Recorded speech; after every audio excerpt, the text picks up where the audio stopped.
ప్రాక్టికల్గా నువ్వు పొందేదంటూ ఏముండదు. ప్రాక్టికల్గా పొందేది కేవలం ధ్యానంలో, నామస్మరణలో, ధ్యానంలో శ్వాస లేని స్థితికి వెళ్ళి సమాధిలో లయమవటం. ఆ తర్వాత మాత్రమే తెలుసుకోగలిగింది, దాని అందరిది తెలపబడింది మనకు విశ్వం. ఎందుకంటే అక్కడ అహంకారం అనేది ఉండదు, నేను అనేది ఉండదు. అహంకారం అనేది, నేను అనేది ఎప్పుడైతే లేకుండా ఉండకుండా అయిపోద్దో అప్పుడు మనకి ఆ జ్ఞానం అనేది జగన్మాతే మనకి ఇవ్వడం మొదలుపెట్టింది. జగన్మాత ఇస్తే మనం తెలుసుకుంటాం, కానీ మనకుగా మనం తెలుసుకుందామంటే అలా అవుతుంది. కంటికి కనపడంత నలుసు కూడా తెలుసుకోగలిగే స్థితి ఉండదు, అక్కడ దొరకదు. కాబట్టి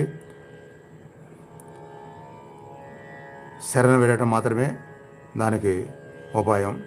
శరణ వేడాలి, నామస్మరణ చేసుకోవాలి, ధ్యానంలో లయం అవ్వాలి. అంతేగాని ప్రపంచాన్ని చుట్టూ వచ్చినా సరే వచ్చి ఆత్మజ్ఞానం అంటూ ఏ